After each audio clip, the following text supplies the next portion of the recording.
Okey, mana shu $100 pul sizniki bo'lishi mumkin, lekin original, okey? Biz bir kishiga berib yubormoqchimisan? Ha, bir kishiga. Obunachilarimiz maza qilsin, mana shu pulni $50 dan ikki kishiga bo'lib berasan. Buni sharti qanaqa bo'ladi? Shartini video oxirida aytamiz. Bog'cha opa, menga ikkita lag'mon. Menga esa ikkita osh berib yuboring. Okey, shaharning sentrida qanaqadir restoranda emasmiz. Shunchaki bolajonlarimiz ovqatlanadigan oshxonasidamiz. Ko'rib turganingizdek, toza, pokiza, halol. Undan tashqari ovqat qiladigan oshxonasini aytmaysizmi? 100% gigiyenaga javob beradi. Hammasi ko'zimizni oq qorasi bo'lgan farzandlarimiz uchun. Hali ham farzandingizni qayerdagi bog'chaga berishni bilmayapsizmi?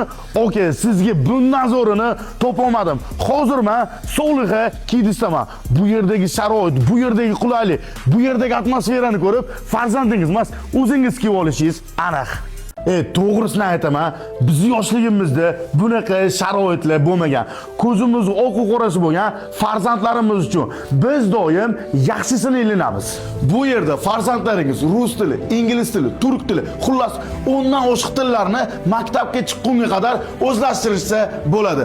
So'xtanni sog'lom aql deb bejizga aytishmagan. Bu yerda qizlarimiz uchun gimnastika, o'g'il bolalarimiz uchun karate usullarini ham o'rgatishadi.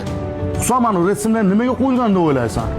Beyda hammani joyi addenli, 10 kelgan odam 10 kelgan joyda yotib ketavermaydi. Ko'rib turganingizda maza qilib bolalarimiz uxlab dam olishi uchun shunaqa issiq qilib sharoitlarni qilib qo'yilgan. Hasan bilasam juda ko'p joyda bog'chalarda 1,5 yoshdan bolalarni qabul qilishadi. Solixa Kidis esa aksincha 1 yoshdan qabul qilishar ekan.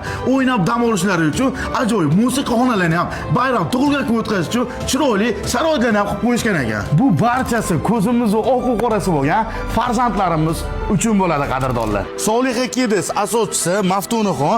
Maftuna juda ko'p ijtimoiy tarmoqlarda ko'ramiz. Buni ko'rgan ota-onalar ham bolasini bog'chaga bergani qo'rqib qolgan. Ya'ni haligi urush, qanaqadir ko'ngilsizlik bo'ladi. Bu yerda ham xuddi shunaqa ko'ngilsizlik kuzatilganmi? Yo'q, bunaqa holatlar kuzatilmagan. Bunaqa holatlar kuzatilishini oldini olish maqsadida har bitta xonamiz kamera nazoratida. Demak, shaxsan o'zingiz nazorat qilib turasiz bolalarni. Hasan, mana $100 o'ynab yuboramizmi? Xo'p, qadrdonlar, bu $100 yutib olish sharti oddiy. Videoga bitta like bosasiz, kommentariyaga bir raqamini qoldirasiz. Eng kamida bu videoni 10 ta do'stingizga jo'natgan bo'lishingiz kerak. Yana o'sha gap, bu videoni bolajonimni qaysi bog'chaga beray deb yurgan ota-onalarga yuborib qo'yinglar. Manzil Namangan shahar, Davlatobod, shundoqqina Elobod City'ni yonginasida. Solixa Kidisda barchangizni kutib qolamiz. To'liq ma'lumot uchun telefon qilaverasizlar.